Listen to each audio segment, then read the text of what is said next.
بسم اللہ الرحمن الرحیم۔ السلام علیکم ورحمۃ اللہ وبرکاتہ۔ حدیث نبوی صلی اللہ علیہ وسلم ہے، ابن عباس رضی اللہ تعالی عنہما سے حج میں تمتع کے متعلق پوچھا گیا۔ آپ نے فرمایا کہ حجۃ الوداع کے موقع پر مہاجرین انصار، نبی کریم صلی اللہ علیہ وسلم کی ازواج اور ہم سب نے احرام باندھا تھا۔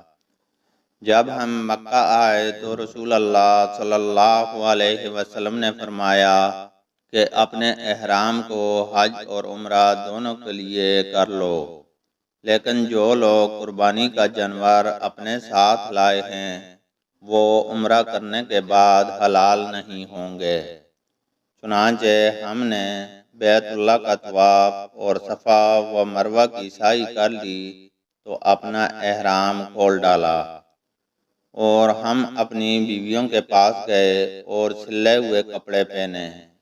آپ صلی اللہ علیہ وسلم نے فرمایا تھا کہ جس کے ساتھ قربانی کا جانور ہے وہ اس وقت تک حلال نہیں ہو سکتا جب تک ہدیہ اپنی جگہ نہ پہنچ لے، یعنی قربانی نہ ہو لے۔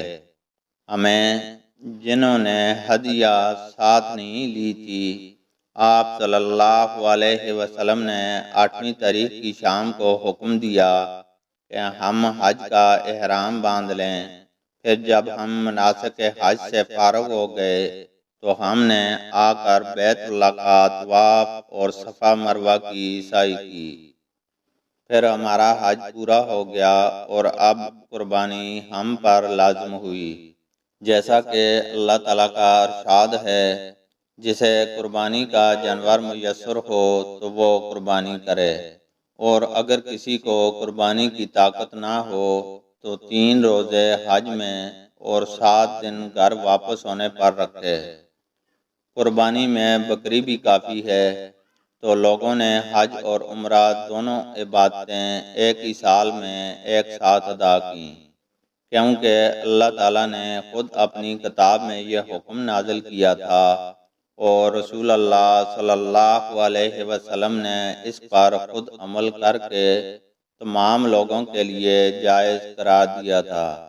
البتہ مکہ کے باشندوں کا اس سے استثناء ہے، کیونکہ اللہ تعالیٰ کا فرمان ہے، یہ حکم ان لوگوں کے لیے ہے جن کے گھر والے مسجد الحرام کے پاس رہنے والے نہ ہوں۔ اور حج کے جن مہینوں کا قرآن میں ذکر ہے وہ شوال، ذوالقعدہ اور ذی الحجہ ہیں۔ ان مہینوں میں جو کوئی بھی تمتع کرے وہ یا قربانی دے یا اگر مقدور نہ ہو تو روزے رکھے۔ اور رفث کا معنی جماع یا فحش باتیں اور فسوق، گناہ اور جدال، لوگوں سے جھگڑنا۔ اللہ تعالیٰ سے دعا ہے کہ وہ ہمیں قرآن اور حدیث کو سننے، سمجھنے اور اس پر عمل کرنے کی توفیق عطا فرمائے۔ آمین۔